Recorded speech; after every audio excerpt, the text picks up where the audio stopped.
Scene. At the crossroads beyond midnight, the moon hung in a sky streaked with violet clouds, bright enough to silver the grass that grew between the graves. A rhythm of drums beat faintly from nowhere and everywhere, as though the ground itself remembered the music. Elijah walked ahead, his coat brushing the tall weeds. A faint ember burned at the tip of his cigar. Each pull sent a curl of smoke that twisted into cymbals before fading.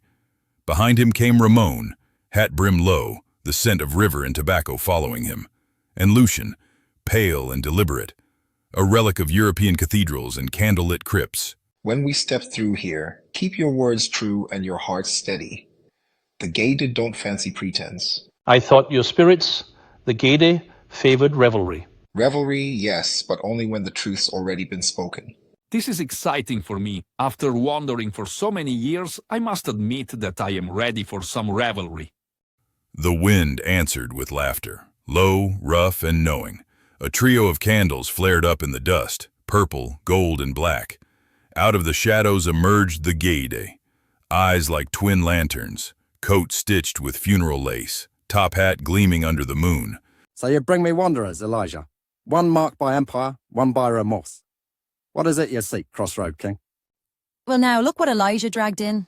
2 night boys thinking they can dance with death herself. Bonjour, Cherise. A home that stands between worlds. They would raise the house of the silver moon. I ask your blessing so the doors may open clean. I walked away from blood that wasn't mine to take. I'll not drink what screams. So pleased to meet you, Lord and Lady of the Cemetery. And I've crossed centuries chasing absolution. If there's peace here, I offer what remains of my name.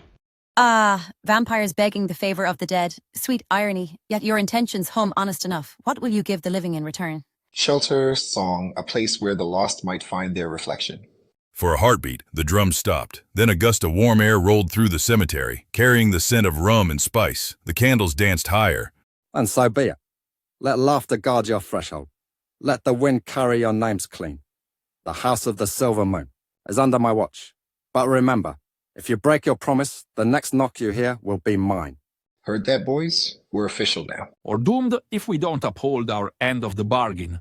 Both seem appropriate. Merci, gracious Madame and Baron Samedi, I shall not let you down. We shall not let you down.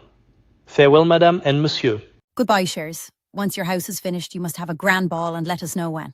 They started toward the horizon, where the moonlight carved a silver path between the cypress trees, the first foundations of their new house glowing faintly in the dark. In 1830, New Orleans was still a scattering of light pressed against a vast, breathing darkness. Outside the city, where the swamp swallowed sound and secret paths twisted like serpents, the vortex pulsed beneath the water's skin. Ramone, Elijah, and Lucien knew they must build a sanctuary and a gateway. Only under the silver moon could the work begin. Lucien summoned craftsmen no one in the quarter would ever remember, men who worked well with their hands and asked no questions. Some were Haitian refugees with old magic in their blood. Some were Creole builders who respected the swamp's rules. Cut only what agrees to be cut. Lay boards that keep their promises. At night, bats circled above like guardians. By day, the land slowly allowed itself to be tamed. Before the first timber was raised, Ramone knelt in the mud and whispered, We do not conquer, we collaborate. The swamp responded.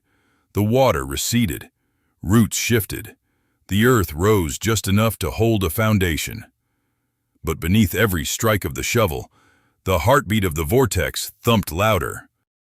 The house design, a spell in wood fire. Lucien's plans were unlike any house in Louisiana. Hallways aligned to ley lines, rooms arranged in sacred geometry, iron nails forged under moonlight, blue shutters to ward off the dead, wards carved into the beams before assembly. This wasn't a home, it was a machine for energy, a lighthouse for what moved between worlds. The house awakens.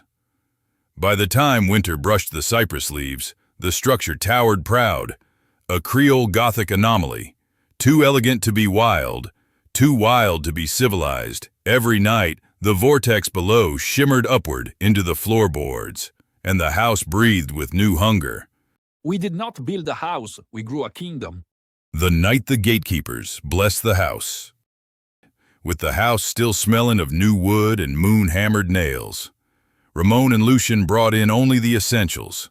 Baron Samedi's deep laugh could be heard inside the house. Lucien and Ramone went outside to see Baron Samedi arrived laughing first, top hat on his head. Maman Brigitte next, emerald fire in her eyes. Then Elijah, the keeper of crossroads and messenger between worlds. They advanced in the front yard, speaking in languages older than the swamp. The Baron winked. Build a house over a vortex and spirits will always come home. Lucien and Ramone bowed and invited the gatekeepers to see the finished house, so they all went inside with Maman Brigitte oohing and ahhing. Oh my, what a lovely dwelling you have fashioned, Lucien. And Ramone, I can't wait to see it lit up for a grand ball. And so we shall exquisite Maman. But it will take time to gather all the supplies and to find musicians. If you and Ramone are available next Saturday, the Baron and I shall come early to decorate and find musicians.